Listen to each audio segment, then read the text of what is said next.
The Remembering Them podcast is a platform for people to share stories and memories of their loved ones who have passed away. The podcast was created in memory of Dad, Bob Cecil. May he rest in peace. Your hosts, Mark Cecil and Ryan Thwaites, acknowledge the rich history and importance of storytelling within Indigenous culture. My name is Jorgie Skeen, and I would like to acknowledge the traditional owners of the land in which we meet here today. Today we're meeting in Meanjin, and those traditional owners are the Yagara and Turrbal people, and I'd also like to pay my respects to their elders past, present and emerging, and acknowledge my people, the Gubbi Gubbi people, and extend that acknowledgement to all Aboriginal and Torres Strait Islander people listening in today. He shows up. Hello Ryan, welcome back to the podcast. Thank you, sir. How are we today? Very good. How are you? Yeah, good. Yeah, really good. End of the week, we made it. Yeah, Broncos tonight, man. Any better? Does not get any better than Friday that. nights. Yes. And we've got a pod recording. First Mate. thing. Yeah. Woo. It's a great Fridays. day. Great day to be Fridays. Mark and Ryan. Yes. Right, let's see if it continues to be a great day for Ryan. 3 clues for you this morning. Yeah. First one.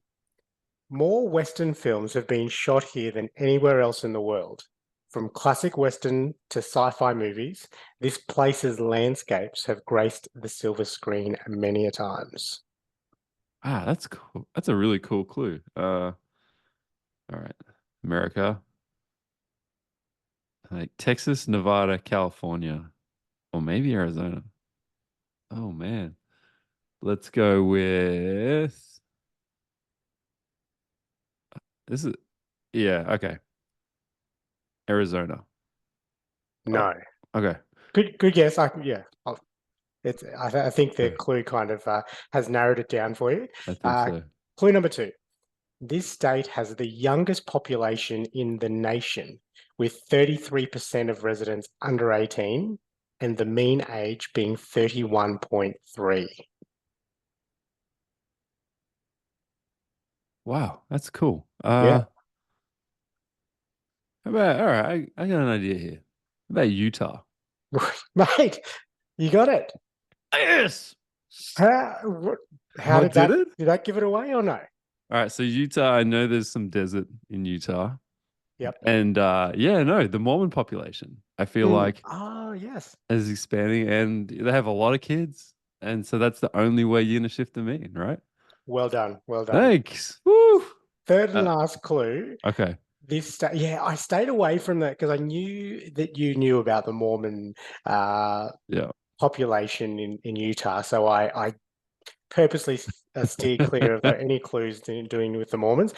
Clue number 3 was this state holds the world's largest open pit mine. I don't know if you knew this one. Kencott, not sure. Copper mine. It's visible from space. It's nearly a mile deep and 2.5 miles wide, producing valuable minerals. Would never have got that. So specifically, we're in Provo in Utah. So the city of Provo is named after Etienne Provost, a French-Canadian trapper and explorer. His legacy lives on in the city's name and history, and Provo is often referred to as the Happy Valley due to its friendly and welcoming community. Residents take pride in their city's positive atmosphere and neighbourly spirit. So our guest today is retired at the age of 50. So bucks that trend of the youngest population, is now a solopreneur. She's a financial coach supporting Gen Xers with paying off debt, building up savings and money management, very important in this day and age. She's married to a wonderful man, 30 years this month. And they have been empty nesters for almost 8 years. They have one daughter who has gone on to adulthood, loves reading and all things fiction, enjoys talking about what she reads and loves hearing about what others are reading themselves. So our guest today from Provo in Utah is Dalene Higgins.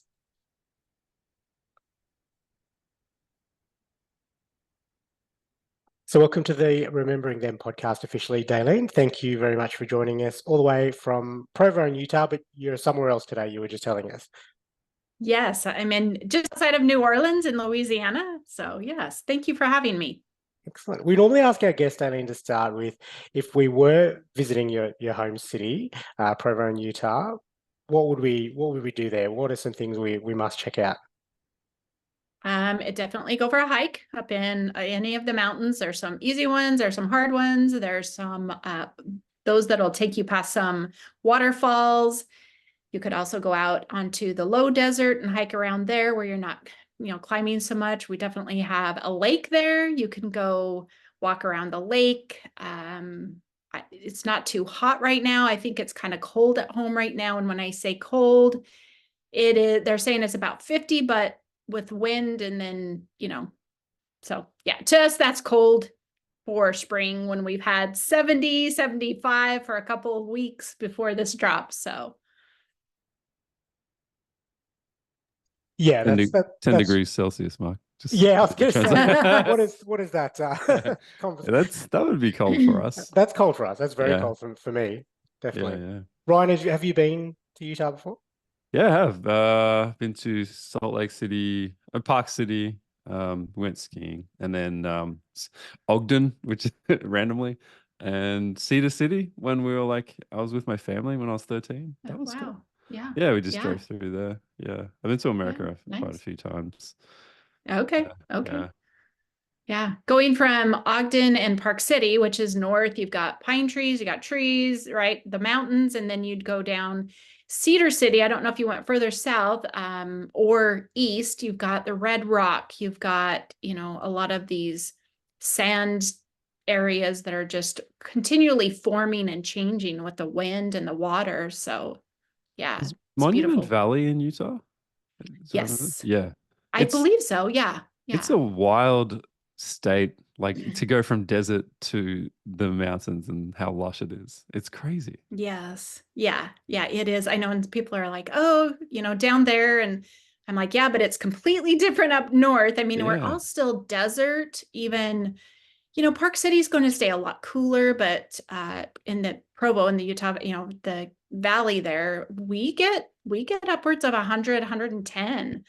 So whatever that is in Celsius, I don't know. 40. I'll check real quick. Okay. It's 30, yeah, 37.7. Yeah, that's hot. That's hot. Yeah. So yeah, it'll get hot, but luckily we're desert, so it does cool off, and you see a big difference. And so yeah, it's just a variety. Yeah, there can't be I just can't think of any other state in America that's that diverse with landscape. Well, maybe California, maybe something, I don't know. Yeah, maybe they definitely got coastal instead of maybe our Red Rock, right? But they've got the redwoods and up north and the forest and the mountains and the falls. Yeah, beautiful. And then Tahoe and it's cool. Oh, and Mojave Desert, right? Mojave Desert. Yeah. Wow. Yeah, it's wild. America is somewhere. Yeah, it's definitely somewhere I have to check out. I think I haven't been to America as much as Ryan, but it should be added to the list for sure. Thank you very much for joining us today, Dalene. If you'd like to begin the podcast by telling us who we're talking about, who we'll be remembering today. Yeah, let's remember my dad today. So my father, he passed. It's almost 4 years ago. So 4 years next month. And he was 89 and a half when he passed. So he lived a very good life. He took care of my mother and was the caretaker at the time that he passed. So then us as family had to step in and take his role. He was just a very amazing man, somebody who dealt with diabetes for 32 years during that jaunt. He also got glaucoma, and so was pretty much blind from that, but yet he was able to run the household, take care of the yard for nearly all of those years, kept it up. He loved his roses, loved his, keeping his grass really pruned and nice and swept off. And he was just, the flower beds, all the things. So we had to step in a little bit, at the end, but he just could go then inside making meals, doing laundry, providing for my mom the care that she needed, and just such an amazing man. So very much a green thumb. Dalene, did you get any of that from your dad? No. No, I did not. I can grow roses. Like he loved his mother's rose garden. So we had roses in many different places. And so I also planted roses at my home, and they're fairly easy. Luckily, he gave me some tidbits. So that one, maybe not a true green thumb, but he had his garden. So his favorites were cantaloupe, corn. They did tomatoes. That's about what they pared down. They used to do all of the things back in the day. But yeah, he was really good with it. And beautiful, beautiful green grass, even when temperatures were, skyrocketing up high. So Away from the garden and maintaining the house, how would you describe your dad? And what was his name? And how would you describe him to a stranger? yeah, his name was Jerry, and he was a very good listener. And then he would be able to, if you were struggling with something, help you counsel through that. So gave great advice. I currently going through a home purchase right now, and I told my husband, I really could use my dad right now. He never told you what to do, but he helped be such a great sounding board to figure out what was going on in your head and how to, choose what was best for you. But he opened your eyes into seeing what other options there may have been. He was very caring, very loving. That's not the type of household he grew up. So he, changed 180 to, having this amazing home. He just provided us as a father. He provided very well. There were 7 of us children, and the man just did what it took to, take care and get us as, adults that could provide for ourselves. He was just always there. And what did he do work-wise, professionally, to give him that sort of, or was it just lived experience? And how did he come up with that sort of wisdom? Was it in the financial field, or is it just something that No, yeah, no, he was an electrician. So he worked for city government, and he worked in what they call the substations. So the big different parts throughout the city that housed all of the, big fuses and the running of the power from this way to that way. So bringing it in and taking it out, he was able to keep those up and running. So whenever the rainstorm would come in, we knew the power was going to go out. If the power went out, my dad went out into that, awful storm and got the power back on. But while he was gone, my sister and I, we would just fret. We had this big, huge tree out in front of our house. And I was like, okay, while he's gone, the lightning's going to hit the tree and the tree's going to land on our house, and our dad isn't going to be here to, help protect us. He was definitely our protector, but he worked for, oh gosh, he did 34 years in city government, and was able to retire early. And he retired at the age of 57. Never worked another day of his life. He and my mom just kind of created what they wanted. They went on a church mission, so they served a couple of years there. He did a lot of work for the church, and neighbors. He was always the neighbor, reaching out to the widows, single women, whatever their situation was, helping them, shovel snow. My dad shoveled more than just the snow in front of our house. He did neighbors who were off to work, whatever he did. And this was just by hand, he didn't have one of those fancy 4-wheelers with the plow on them and stuff. So he was always serving neighbors and, helping them out in whatever it needed to be. So his wisdom, I think, just came from life learned and experience he shared with others. And he was able to, give that to you when you needed it. How much snow have you shoveled, Mark? I was just going to ask about that, actually. You're not a real That's, man. that's not something I've ever experienced. And I'd assume that it would be something that you could certainly get paid for. But if you didn't, I'm assuming like your dad, and you just did it as a good neighbor, then that'd be tough, because I'd imagine you'd go out and do it for his own driveway and then whoever else's. And then, heavy snow, and you have to do it all again the next day. Yes, exactly. Yeah, many a times. I mean, winter would last. I mean, you might get a snowstorm for Christmas. Always wanted that white Christmas. It didn't always happen, but winter usually, well, with snow, was January through February. And so there were many, many a days you were shoveling, several in a row. Then you'd get a break, but then you would be back at it again. And so, yeah, he was quite the worker. They have like these things, Mark, that are kind of like a lawnmower for snow, and it's like a thing, and you push it, and it stretches out, and it shoots it out the side. You can like direct where it goes. So you can just sort of like push it along the sidewalk and it just like automatically shovels it. I saw them in Canada when I was just there, and they're about $2,000 or something like that. But man, I would buy that if I lived there. I would be Oh, like, I'm not absolutely. shoveling this. But not Jerry. He's out there Yeah, that's it. Well, manually doing Jerry's it, right? got real man hands. We got like the office hands. So, like, I get blisters if I shovel. Yeah. Yeah. Yeah. Yeah, that's amazing. So what took him 4 years ago, Dalene? Was it health? Yeah, so ultimately, on the end of it, we learned he was in heart failure, and then he had some type of cancer somewhere. So I think his heart gave out the day that he fell. So that's where it started. He fell. I was one of them. My sister was already headed there, but then I was on my way to get there, and he's like, I just need to go to the chiropractor. I've hurt my back. And I'm like, I think it might be more than that. I had grabbed my husband on the way. I'm like, can you help us get him up? I'm going to have to take him to the hospital. We could not get him up. He was ultimately what had happened. He had broken 3 vertebrae in his back. So ended up having to call him. He was just, we're like, we're going to have to call the ambulance. I don't want him to come. I don't want him to come. And I'm like, Dad, we can't get you up. We've even got, man here. We can't get you up and can't get you somewhere. And this is more than a chiropractor. So they came, and they're just amazing. Paramedics are just so good. And they get him off, get him to the hospital.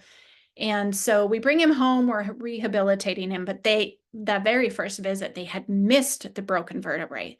They thought he had just bruised himself really good. They didn't find any, they were looking more in the lower pelvic area for a hip or anything in the low back. And I think it was mid back where they actually were broke. And so we were rehabilitating him, and he was just in so much pain.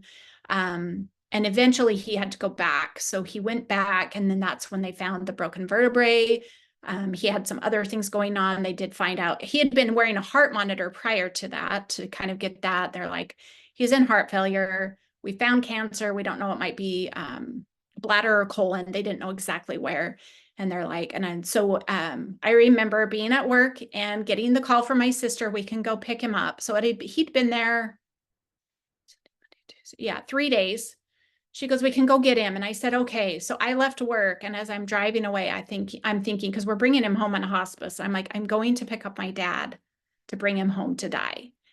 And it was just like this all, it was like surreal to me. It was so surreal. But then we got him home, able to get him on hospice, and we were able to care for him for 3 days, which caring for a loved one, if anybody has done that or has the opportunity to do that, it's just amazing and very rewarding. But, he had cared for how many people besides just his family. And so it was really nice to be able to care for him. We got him comfortable. And we were family in and out. So, there's 7 of us, then spouses, then grandchildren, great grandchildren. So everybody's coming over. He still had 2 siblings, and they are still living. 2 siblings that were alive. So they were able to come and say goodbye. And I did so I got him home Tuesday, spent Tuesday night with him. I left Wednesday, probably afternoon. And I told my sister, I said, I've had my time with him. If he passes, just call me. I don't need to be here if you think he's going to go. And she said, okay. So I went to work on Thursday, worked a normal day. Things were going well. Everybody was taking their turn to be there with him, to keep him comfortable, following all the hospice guidelines. And so my turn came back up Friday morning, and I got there about 8. And so my mom's sister had showed up with her husband. So they had come to see him. They were still visiting, but in the other room with my mom. And my husband had come with me. He's like, I didn't get my chance to say goodbye. So he said his goodbyes. I was sitting there with him. So it was about 8:45, and he passed. And it was an interesting, because I didn't know he had. I knew he had, but I wasn't sure. I'd never experienced death. Very, very calm, very, very peaceful, just this final gasp.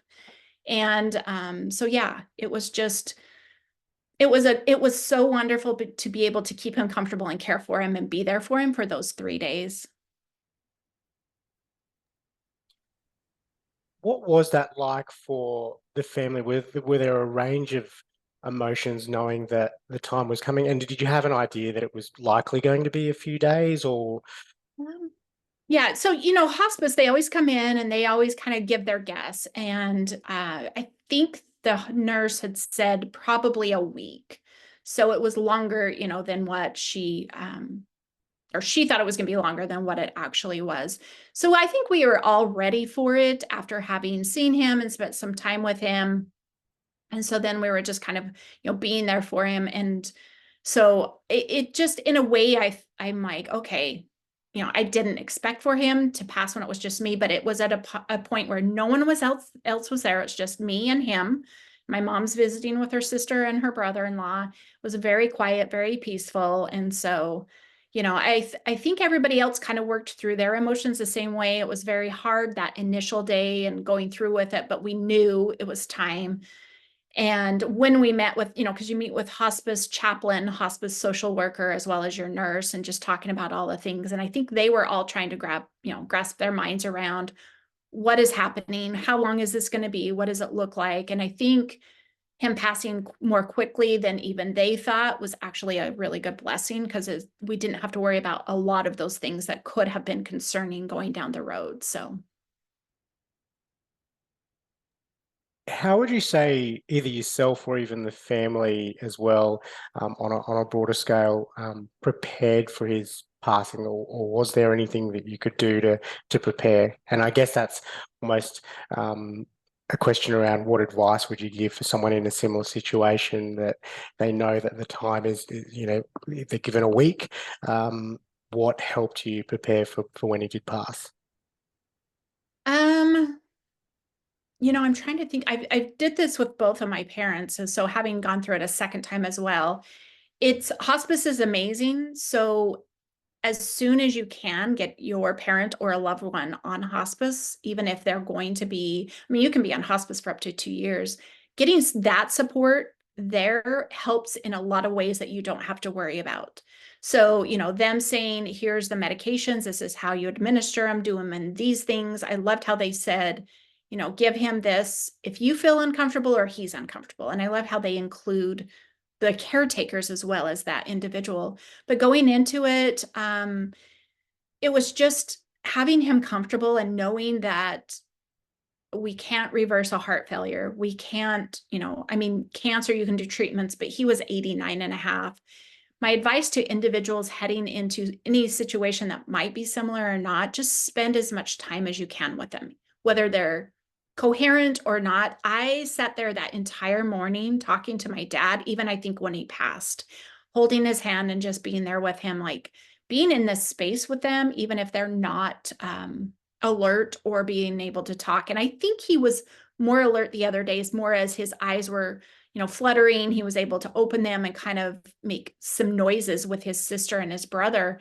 But that day he wasn't so much. And I just held his hand and just was with him. That, you think about, I was there till the very end. I was able to comfort him, but I think in a way he also comforted me. But yeah, I just talked and I just talked and I just talked. It was just him and I.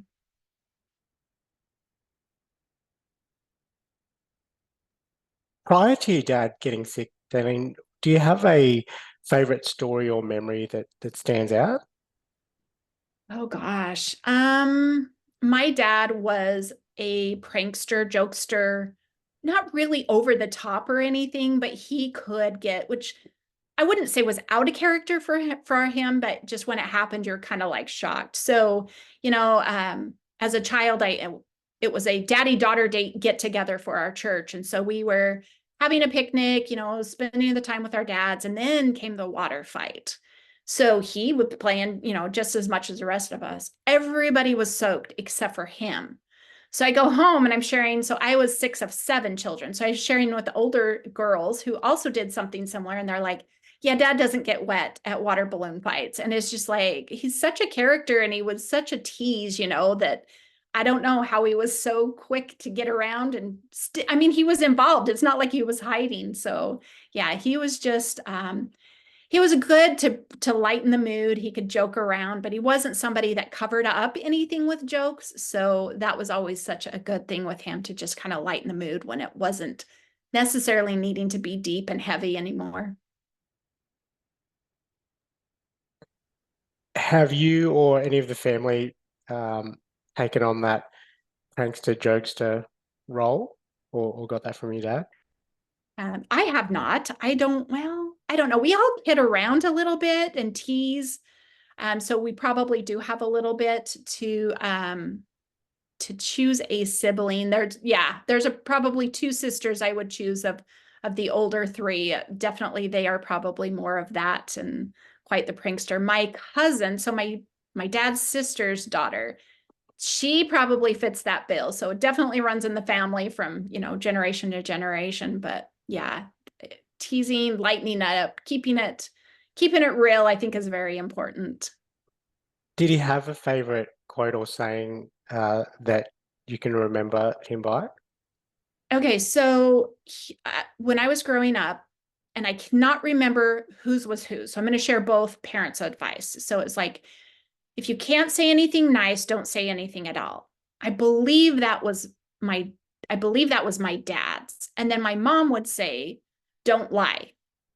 And I'm like, okay, those are kind of contradictory if you hear it, but it's like, okay, so which one am I going to lean into in this situation of don't say anything. If you can't say anything nice, don't say anything at all. But sometimes you need to just be honest, and I can't lie. So just shut your mouth. So yeah, that was a good saying of his. So you just, as you said, you just didn't say anything because you couldn't say anything nice, and you didn't want to lie. Yeah. I think, yeah, as you raise kids, you learn these little cliches or whatever you want to call them. And that's how you teach the children, like, maybe you don't need to say something all of the time. And so, his advice in that, even though I was kind of like torn, because I'm like, I feel like I'm getting double-sided here, but being able to think of that and go, okay, in any situation, I don't have to always say something. I don't always have to interject what I think, or, if it's not nice, or even if it is honest, I just can, shut my mouth and just sit here and just be. So On that same theme, Dalene, what lessons did you learn from your dad? He was one about work. He taught me how to work.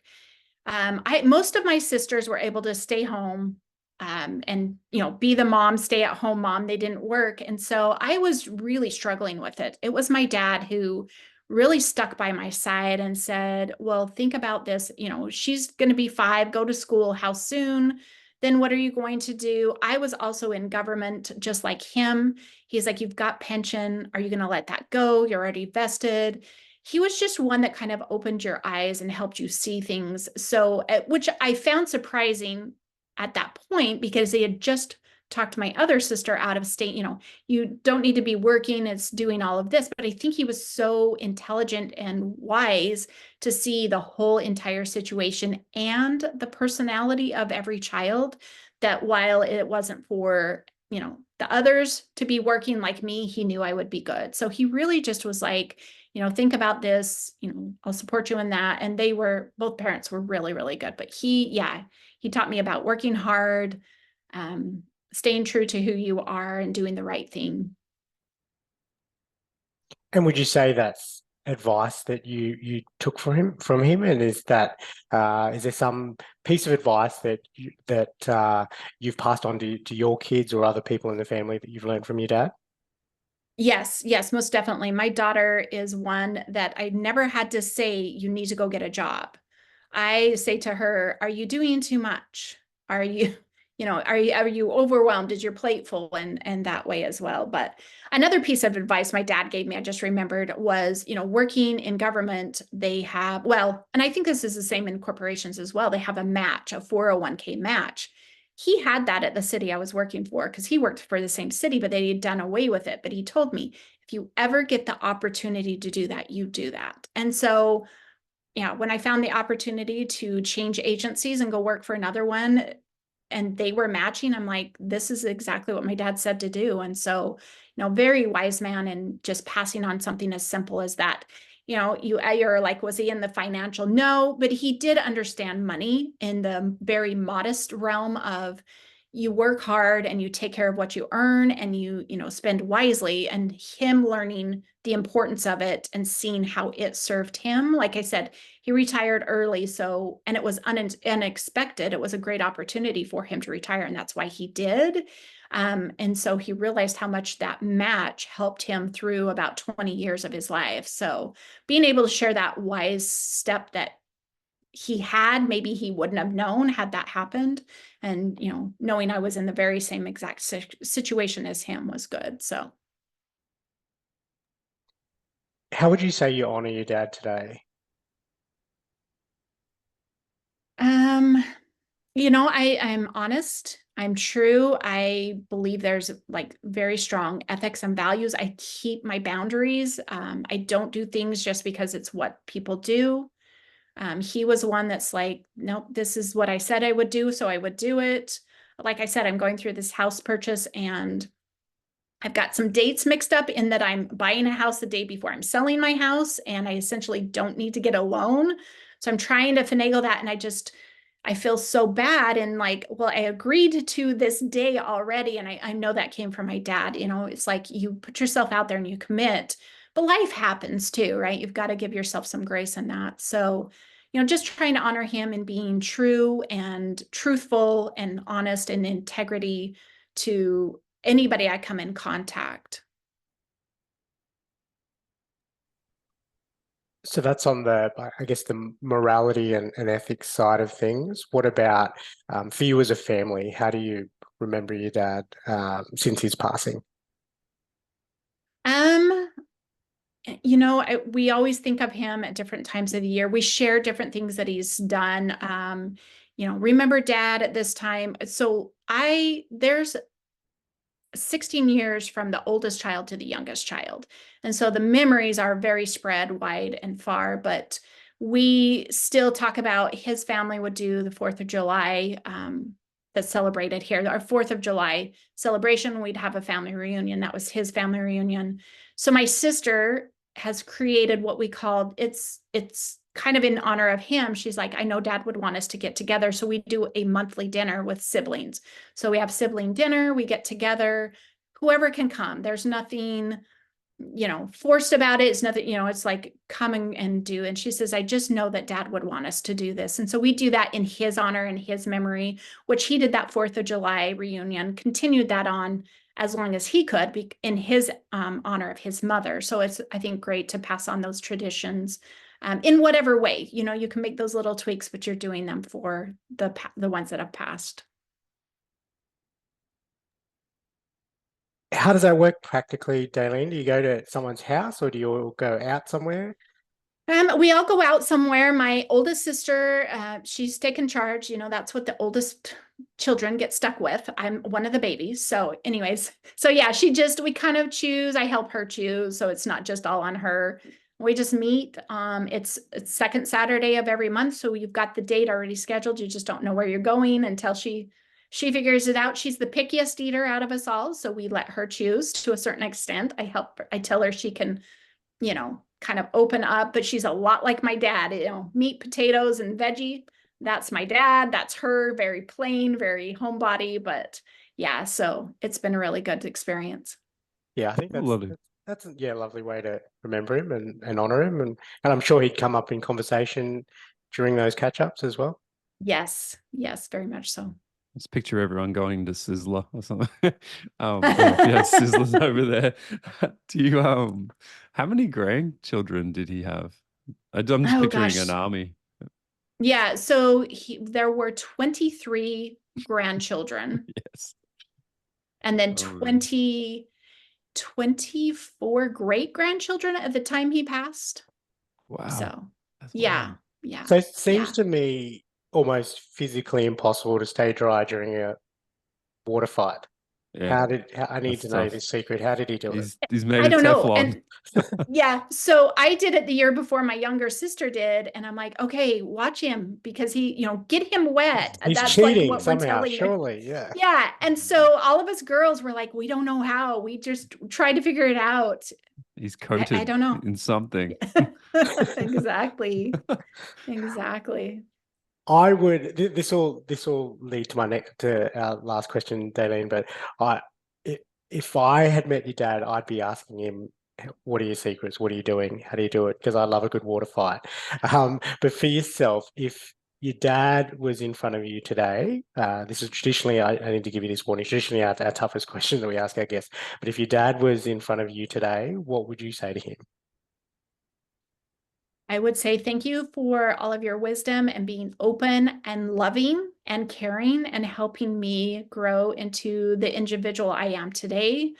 Because I know I lean on his strengths, even though he's gone, and I'm able to continue moving forward.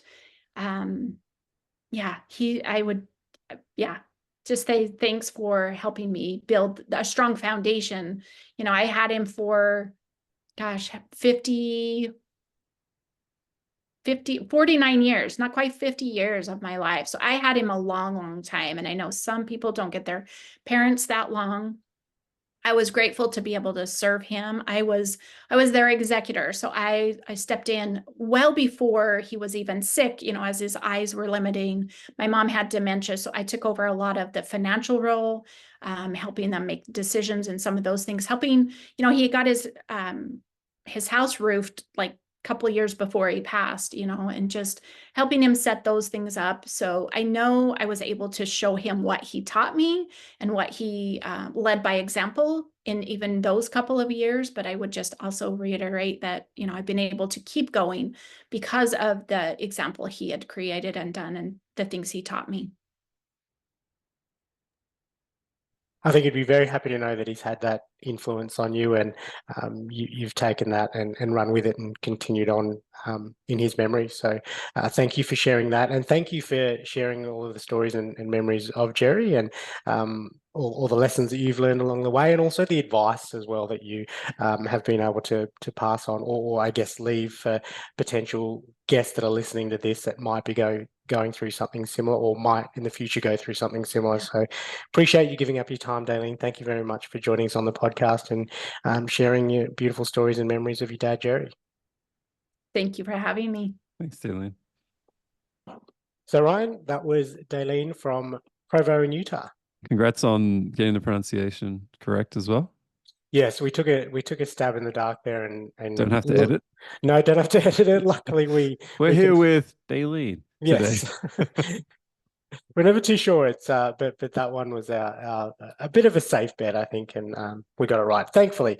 But it was wonderful having Dalene on and hearing about her dad, Jerry. It seems I want to say that she's at peace with the process and what had happened, and I mean it's fairly recent, isn't it? 4 years since he has passed, but it seems as though she's certainly honouring him in how she lives and all the lessons that she's learned from him along the way. Yeah, she seems like a very, very intelligent lady as well. And she's and emotionally has like figured it out, like, and she's settled on this, like, and she's at peace with his passing and stuff, which is awesome. And I think that showed in the advice that she gave as well. If someone was going through something similar, to spend as much time as possible, whether they're coherent or non-coherent. I'm not sure if those were the exact words that she said, but something along those lines. Yeah, I also wonder what having 7 siblings she has. No, she was one of 7. One of 7. Yeah, like how that helps. Like that's got to be helpful, having a support network if you're tight with them all, which just sounded like they were a pretty tight family. Having that many siblings has got to make it easier, right? Like surely. I think so. Guessing, not sure. We're only guessing. Yeah, can only guess because I'm not in that situation. But I really like the dinners that they were having regularly. That's Sizzler. Second Saturday of every month. Sizzler dinners. Yeah. That's really cool. We struggle just to organise a get together, and there's only there's 3 of us brothers. So totally. It's impossible. It's four people in my family, including 2 parents. So it's not that easy for us either. No, so well done to Dalene and the brothers and sisters for getting the 7 of you together on a monthly basis. I know she said it's not forced and it's totally optional, but I'm sure most of them would show up where possible if it didn't clash. I'm looking forward to 7 new subscribers to the podcast. Yeah. As well, Dalene, so Yes, absolutely. And if you, speaking of that, good segue, Ryan. yeah, that's all right, mate. If you've enjoyed this episode with our chat with Dalene, please share it with anyone that you know. All of your siblings. All of your siblings. If you do have 7 or more, especially share it with all of them. But no, we would really appreciate a share, not only of this episode, but any of the previous episodes that you think it may help someone else going through their own personal grief journey. And also, obviously, we have all of the channels that you can subscribe to and like, etc. Facebook, Instagram, TikTok, YouTube. So make sure you share, subscribe, and follow to all of our stuff. We of course have the Patreon exclusives, and we had that chat with Dalene as well. So that was really cool to talk a little bit more about her relationship with her dad and also what she's doing now. That was cool to have that discussion as well, exclusive to our Patreon members. So jump on to our Patreon. Links are in the show notes there. How to subscribe to that.